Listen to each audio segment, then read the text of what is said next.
Good morning students, welcome to the channel current affairs updated. This is Akanksha और आज हम discuss करेंगे 29 जुलाई की इंपॉर्टेंट करंट अफेयर्स। लेक्चर काफ़ी इंपॉर्टेंट होगा आपके सभी एग्जाम के पॉइंट ऑफ व्यू से, तो उसको एंड तक ज़रूर देखना है। और जितनी भी आपकी न्यूज़ बनती है 29 जुलाई से, उन सभी को हम कवर करेंगे आज के इस लेक्चर में। इसके अलावा देखिए 7 मंथ का जो कंटेंट है आपका करंट अफेयर्स का, जिसमें आपको जनवरी से लेकर जुलाई 2025 का पूरा कंटेंट यहाँ पर मिलेगा। टॉपिक वाइज आप देख सकते हैं, सभी टॉपिक्स जो यहाँ मेंशन है वो सभी आपको मिलने वाले हैं। और इसके लिए आप हमें व्हाट्सअप कर सकते हैं 8815306208 पर। इसका सैंपल भी आप देख सकते हैं। इसी फॉर्मेट में आपको लास्ट 7 मंथ का पूरा कंटेंट करंट अफेयर्स का यहाँ पर मिलने वाला है। अब शुरू कर लेते हैं लेक्चर को, डिस्कस करते हैं आज का हमारा first question.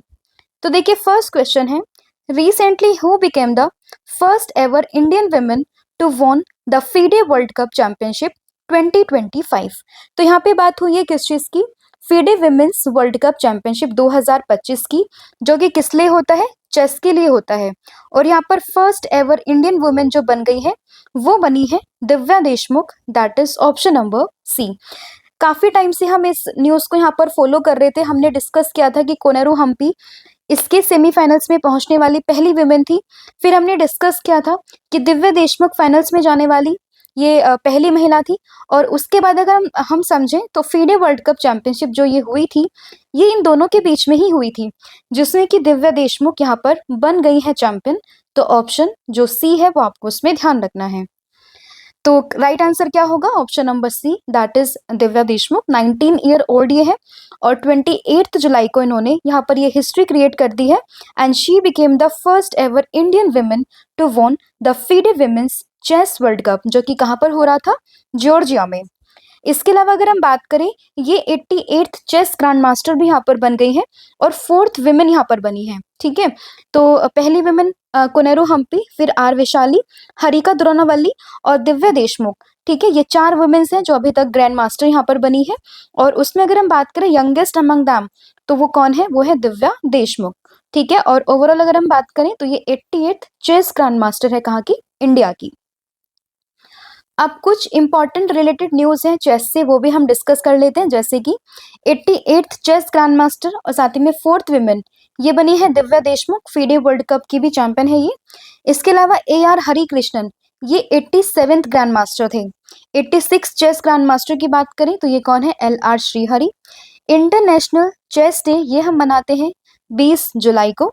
FIDE world cup 2025 ये कहाँ पर होगा, इंडिया में होगा। वेन्यू अभी तक डिसाइड नहीं हुआ है, लेकिन डेट्स की अगर हम बात करें तो 30 अक्टूबर से ये शुरू होगा एंड 27 नवंबर तक ये चलेगा। इसके अलावा नॉर्वे के जाने माने player that is Magnus Carlsen, इन्होंने 2025 में सुपर यूनाइटेड चेस, साथ ही में freestyle chess grand slam 2025 इसको जीता था। इसके अलावा आर प्रज्ञानंदा की बात करें तो इन्होंने ताशकंद में यूजेस कप मास्टर्स 2025 जीता था। और इंडियन ग्रैंड मास्टर की बात करें जिनका नाम है अरविंद चिदम्बरम, उन्होंने 6th Stephen Avagyan memorial chess tournament ये जीता था, जो कि कहाँ पर हुआ था, अर्मेनिया में। तो चेस आजकल काफी न्यूज में है, तो आपको इससे रिलेटेड जो भी न्यूज आती है वो आपको याद रखनी है। नेक्स्ट क्वेश्चन है आपका, on which date world hepatitis day 2025 is celebrated. तो इम्पॉर्टेंट डे है काफी ज्यादा। तो वर्ल्ड हेपेटाइटिस डे की बात करें, ये मनता है 28 जुलाई को, दैट इज ऑप्शन नंबर ए। और इसकी थीम काफी ज्यादा इंपॉर्टेंट है, आपको ध्यान रखना है, that is hepatitis let's break it down. तो एग्जाम में आपसे पूछ सकते हैं what is the theme of the world hepatitis day 2025 and your answer will be hepatitis let's break it down. ठीक है, 28 जुलाई को हम सेलिब्रेट करते हैं। क्यों हम इसको 28 जुलाई को ही सेलिब्रेट करते हैं, क्योंकि इस दिन होती है बर्थ एनिवर्सरी होती है किसकी, डॉक्टर बारूच ब्लूमबर्ग की। ये वही पर्सनालिटी है जिन्होंने की हेपेटाइटिस बी वायरस को यहाँ पर डिस्कवर्ड किया था और इसी के लिए इनको नोबेल प्राइज भी यहाँ पर दिया गया था। ठीक है, इस दिन इनका बर्थडे होता है, जिस वजह से 28 जुलाई को वर्ल्ड हेपेटाइटिस डे के रूप में हम सेलिब्रेट करते हैं। अब कुछ इंपॉर्टेंट डेज अगर हम समझे तो हमने कल डिस्कस किया था मैंग्रोव डे के बारे में। इसके अलावा कारगिल डे, ये दोनों ही आपको ध्यान रखना है 26 जुलाई को। इनकम टैक्स डे 24 जुलाई। नेशनल ब्रॉडकास्टिंग डे ये है 23 जुलाई को। इसके अलावा flag day, world brain health day और नेशनल मैंगो डे, ये हम मनाते हैं 22 जुलाई को। चेस्ट डे अभी हमने डिस्कस किया है। और इंटरनेशनल मून डे, ये हम सेलिब्रेट करते हैं 20 जुलाई को। नेल्सन मंडेला डे की बात करें 18 जुलाई है। World day for international justice, that is on 17 July. World snake day, ये मनता है 16 जुलाई को। वर्ल्ड यूथ स्किल्स डे 2025, ये मनता है 15 जुलाई को। पॉपुलेशन डे काफ़ी इंपॉर्टेंट है and it is celebrated on 11 जुलाई। इसके अलावा world bio product day, that is on 7 July. And world sports journalist day, ये मनता है 2 जुलाई को। और नेशनल डॉक्टर्स डे की बात करें, जीएसटी डे की बात करें, इसके अलावा जो आपका स्टेट बैंक ऑफ इंडिया है, इन सभी की फॉर्मेशन होती है कब? 1 जुलाई को। फिर आपका नेक्स्ट क्वेश्चन रहेगा, which organisation has launch the global initiative, जिसका नाम है global specs 2030 to provide affordable eye care for all by 2030। तो एक इनिशिएटिव है जिसका नाम है ग्लोबल स्पेक्स 2030। तो स्पेक्स इसमें ही मेंशन है, तो आप समझ सकते हैं कि आई से रिलेटेड होगा, ठीक है। एंड 2030 लिखा हुआ है, दैट मीन्स कि यहाँ पे प्रोवाइड करना है अफोर्डेबल आई केयर कब? बाय 2030, ठीक है। और ये इनिशिएटिव लॉन्च किया है किसने? WHO ने, यानी कि वर्ल्ड हेल्थ ऑर्गेनाइजेशन। तो ऑप्शन नंबर जो डी है वो आपका यहाँ पे करेक्ट आंसर हो जाएगा, ठीक है। जैसे कि यहाँ पर मेंशन है, the world health organization recently launch the global initiative, जिसका नाम है ग्लोबल स्पेक्स 2030, जिसका पर्पस रहेगा अफोर्डेबल आई केयर्स को यहाँ पे प्रोवाइड करना सभी को बाय 2030। इस इनिशिएटिव में मेनली जो फोकस किया जाएगा वो 5 एरियाज पे फोकस किया जाएगा, जिसमें हम बात करेंगे सर्विसेज में, पर्सोनल, एजुकेशन, कोस्ट एंड सर्विलेंसेस, इन सभी पर यहाँ पर जो है फोकस किया जाएगा। और अगर हम बात करें, काफ़ी अच्छा इनिशिएटिव है, जिसमें कि अगर हम 2030 तक बात करें तो एक अफोर्डेबल आई केयर की बात यहाँ पर की गई है। अब यहाँ पर न्यूज़ में है WHO, तो इसको हम जान लेते हैं। तो WHO की स्थापना होती है 7 अप्रैल 1948 में। मोस्ट इंपॉर्टेंट है, ध्यान रखना है। एंड हेडक्वार्टर की बात करें तो ये हो जाएगा जेनेवा, स्विट्जरलैंड में, ठीक है। और इसके DG यानी कि डायरेक्टर जनरल कौन है? तो ये हो जाएंगे टेड्रोस एधनोम घेब्रियस, ठीक है। तो इनके DG भी आप याद रख सकते हैं। इसके अलावा अगर हम बात करें कि 7 अप्रैल को हम सेलिब्रेट करते हैं क्या? वर्ल्ड हेल्थ डे, क्योंकि इसी दिन किस चीज़ की फॉर्मेशन होती है? इसी दिन फॉर्मेशन होती है WHO की। तो ये भी ध्यान रख सकते हैं कि दैट वर्ल्ड हेल्थ डे हम कब सेलिब्रेट करते हैं? 7 अप्रैल को। अब आप मुझे कमेंट करके ये बताओगे कि 2025 में जो वर्ल्ड हेल्थ डे था, जो कि हमने सेलिब्रेट किया था 7 अप्रैल 2025 में, तो उसकी थीम क्या थी? तो इसकी थीम आपने मुझे कमेंट करके बतानी है। नेक्स्ट क्वेश्चन है आपका, Trimbakeshwar Shiva temple that was recently seen in news is located in which state? तो यहाँ पे बात करें इस शिव जी के टेम्पल की, तो ये किस स्टेट में है? तो करेक्ट आंसर इसका होगा that is Maharashtra, option number D. अभी ये न्यूज़ में है, क्यों न्यूज़ में है वो भी हम डिस्कस कर लेते हैं। तो देखिए, रिसेंटली क्या हुआ है, Nashik rural police exposed a major black marketing racket, जिसमें इन्वॉल्व है किस चीज़ के बारे में? Darshan passes at the famous Trimbakeshwar Shiva temple. तो इस टेम्पल के पास में एक बहुत ही बड़ा ब्लैक मार्केटिंग रैकेट चल रहा था, किस चीज़ को लेकर? दर्शन के पासेस को लेकर। मतलब जैसे आप दर्शन करते हो तो उसके पासेस होते हैं, तो उसी चीज़ को लेकर यहाँ पे एक बहुत ही बड़ा एक रैकेट चल रहा था, जिसको अभी जो नासिक की पुलिस है उसने इस चीज़ को एक्सपोज किया है, जिसके बाद में ये पूरा जो टेम्पल है वो न्यूज़ में है। तो इसीलिए आपको इसकी लोकेशन ध्यान रखनी है। और जैसा नाम में ही मेंशन है, ये जो टेम्पल है ये डेडिकेटेड है किसको? लॉर्ड शिवा को, ठीक है। और ये नासिक सिटी से आपको 28 किलोमीटर की डिस्टेंस पे देखने के लिए मिल जाएगा, त्र्यंबक टाउन में। और ये ब्रह्मगिरी माउंटेन के पास में लोकेटेड है, जहाँ पर अगर हम बात करें जो गोदावरी रिवर है उसका ओरिजिन होता है, ठीक है। और इसके अलावा बात करें ये अगर हम बात करें जो ज्योतिर्लिंग्स होते हैं, तो 12 ज्योतिर्लिंग में से ये एक है, तो ये भी आपको एक कॉन्टेक्स्ट में ध्यान रखना है। अब ये टेम्पल न्यूज़ में आ गया, तो इसलिए आपका दायित्व बनता है कि जितने भी आपके 12 के 12 ज्योतिर्लिंग हैं आप उनको एक बारी गो थ्रू कर सकते हैं। उनकी लोकेशन भी आप ध्यान रख सकते हैं कि वो किस स्टेट में लोकेटेड है। अब यहाँ पर न्यूज़ में है महाराष्ट्र, तो इसको हम डिस्कस कर लेते हैं। दैट महाराष्ट्र की कैपिटल क्या हो जाएगी? मुंबई। इसके CM यानी कि चीफ मिनिस्टर कौन है? तो वो है देवेंद्र फडणवीस। गवर्नर की बात करें तो ये हो जाएंगे CP राधा कृष्णन। अब महाराष्ट्र के कुछ इंपॉर्टेंट करंट अफेयर्स हैं, वो भी हम डिस्कस कर लेते हैं। तो हमने कुछ दिन पहले डिस्कस किया था कि महाराष्ट्र वो पहला स्टेट बना है जिसने कि जो एनिमल हस्बेंड्री है और जो पोल्ट्री है उसको एक एग्रीकल्चर स्टेटस यहाँ पर दिया है। तो ऐसा करने वाला ये पहला स्टेट यहाँ पर बन गया है। इसके अलावा जो गणेश उत्सव होता है उसको इसने अपना स्टेट फेस्टिवल यहाँ पर डिक्लेयर कर दिया ऑफिशियली। इसके अलावा वर्षा देशपांडे, हमने कई बार डिस्कस किया इनके बारे में, सतारा महाराष्ट्र से बिलोंग करती है और इन्हें 2025 का यूनाइटेड नेशन पॉपुलेशन अवार्ड यहाँ पर दिया गया है। फिर अगर हम बात करें इंडिया का पहला डिजिटल म्यूजियम, ये भी कहाँ पर ओपन हुआ है, महाराष्ट्र में, अभी प्रभावना इसका नाम है। और इसके अलावा बात करें इंडिया का पहला अंडर वाटर म्यूजियम या फिर कोरल रीफ कंस्ट्रक्शन की बात करें तो ये भी कहाँ पर है, ये भी आपका हो रहा है महाराष्ट्र में।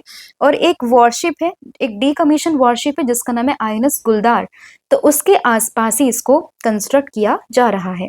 तो ये कुछ इंपॉर्टेंट आपकी महाराष्ट्र की न्यूज है जो आपको एग्जाम के पर्सपेक्टिव से याद रखनी है।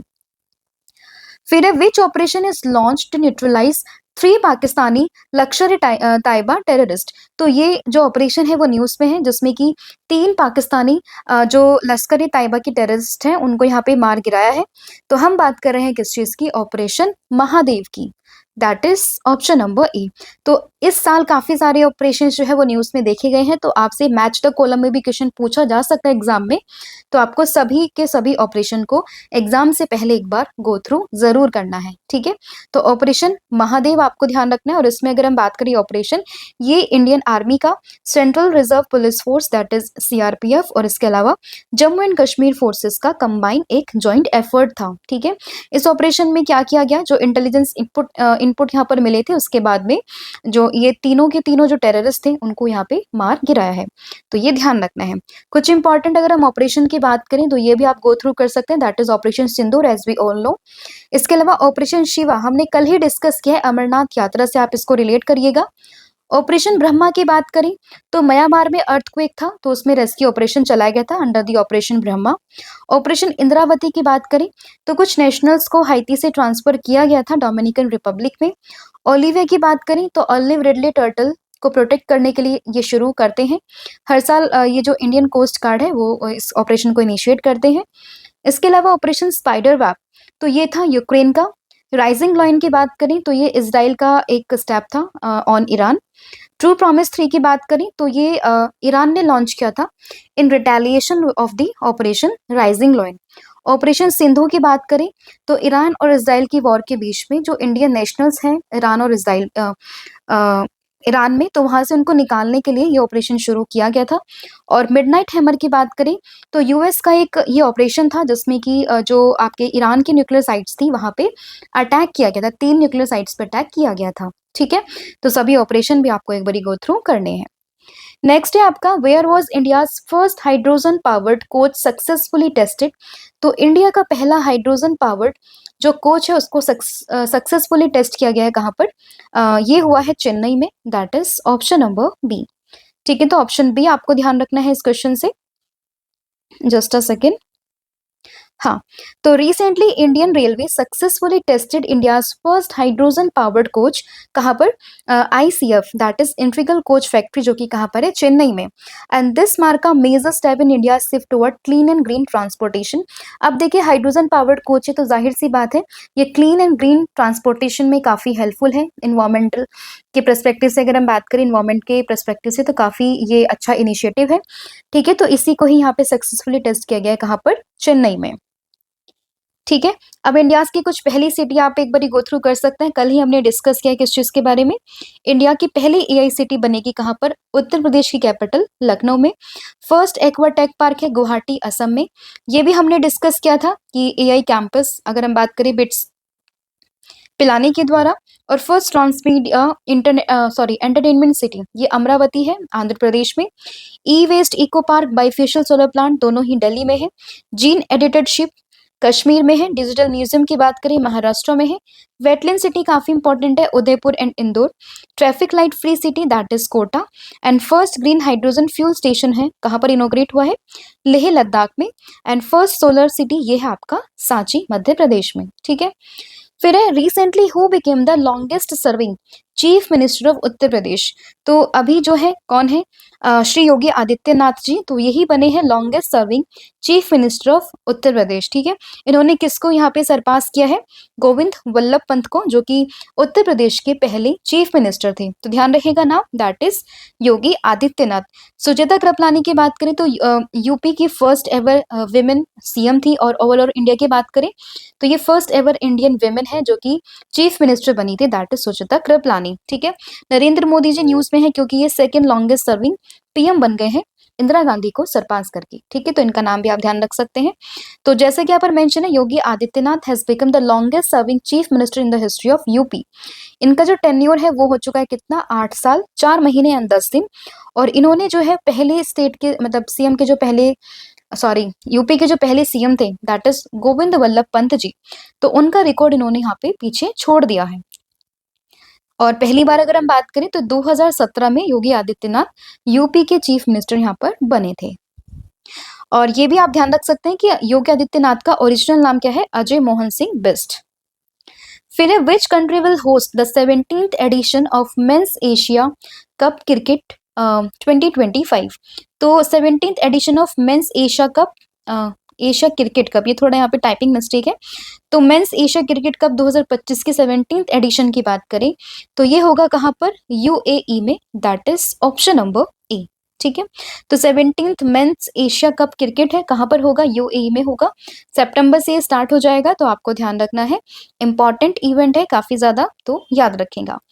एसीसी की बात करें, एशियन क्रिकेट काउंसिल की, तो इसी ने इस चीज की अनाउंसमेंट यहाँ पर करी है।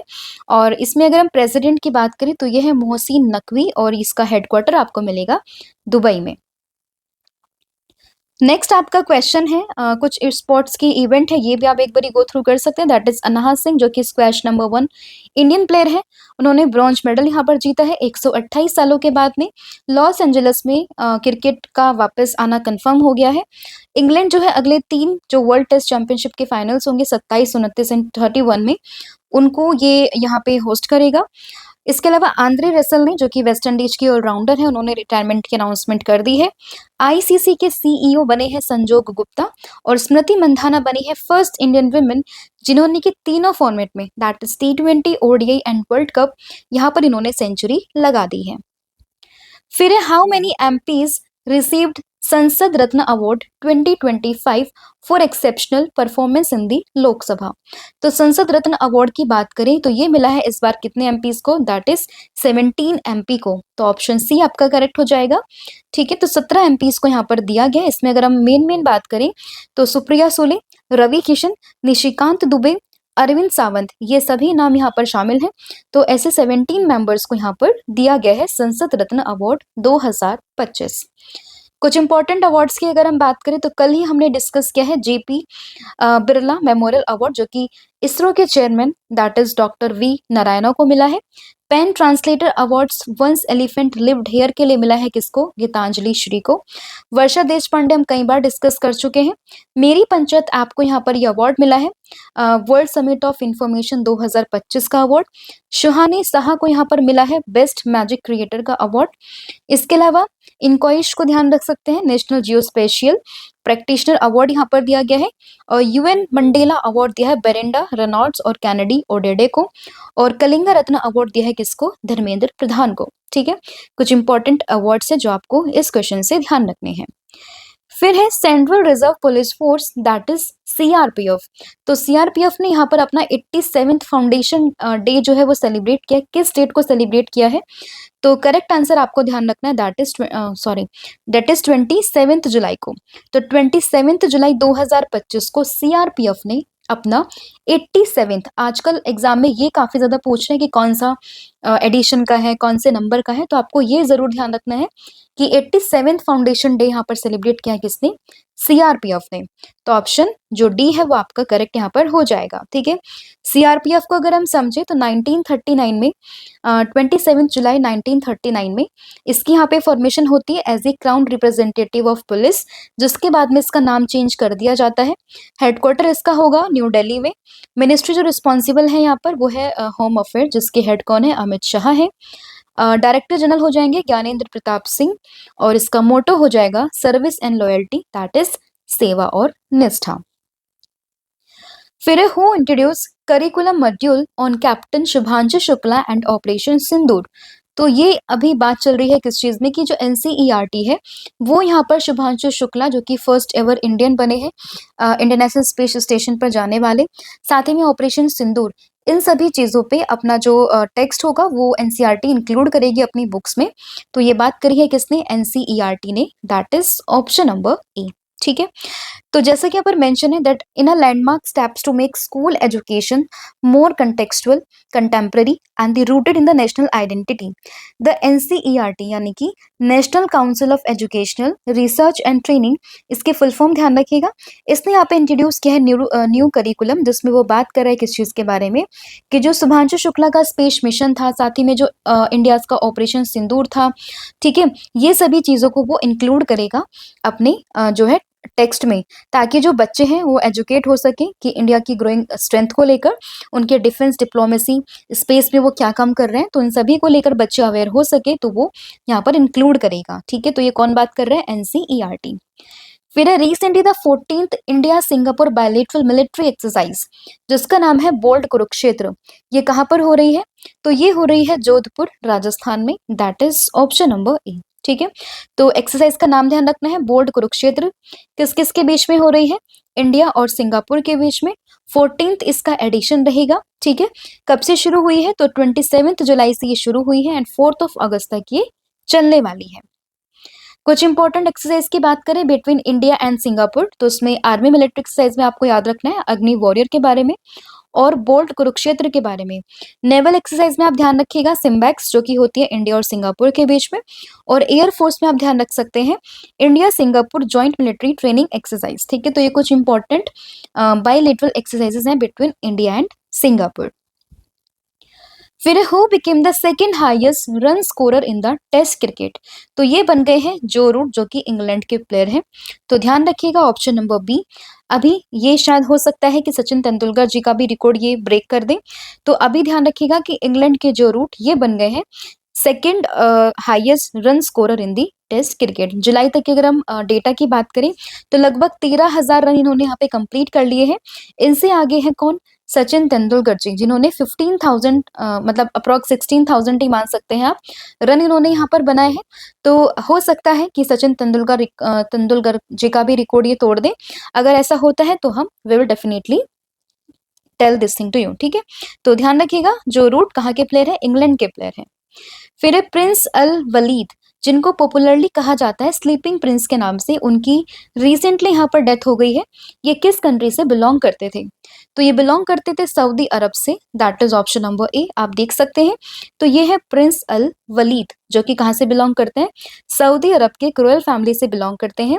अभी रिसेंटली जुलाई में इनकी डेथ यहाँ पर हो गई है, लगभग 20 साल तक ये कोमा में थे। 2005 में इनका एक एक्सीडेंट हुआ था, कार एक्सीडेंट, जिसके बाद में ये कोमा में चले गए थे, और अब लगभग 20 सालों के बाद ये क्या हो गए हैं, इनकी यहाँ पर डेथ हो गई है। तो नाम ध्यान रखना है, प्रिंस अल वलीद बिन खलीद अल सऊद, कहाँ से बिलोंग करते हैं, सऊदी अरब से, एंड स्लीपिंग प्रिंस के नाम से इनको जाना जाता था। ठीक है, फिर है who became the second oldest female player to win a WTA single match, तो WTA सिंगल मैच को जीतने वाली ओल्डेस्ट फीमेल प्लेयर यहाँ पर कौन बन गई, सेकेंड ओल्डेस्ट फीमेल प्लेयर कौन बन गई है, Venus Williams, that is option number C. ये तो सेकेंड ओल्डेस्ट फीमेल प्लेयर है। फर्स्ट की अगर हम बात करें तो फर्स्ट पर आएंगी मार्टिना। ठीक है, तो ये भी ध्यान रखिएगा, एग्जाम के पॉइंट ऑफ व्यू से इंपॉर्टेंट है। तो ये था आज का आपका पूरा कंटेंट जो हमने यहाँ पर डिस्कस किया है। अब हम कर लेते हैं फटाफट से पूरी क्लास को रिवाइज। तो फीडे विमेंस वर्ल्ड कप की बात करें तो ये जीत गई है कौन, दिव्या देशमुख, 19 ईयर ओल्ड है and she became the 88th grand master of India. और विमेंस में बात करें तो 4th विमेन ग्रैंड मास्टर बन गई है इंडिया की।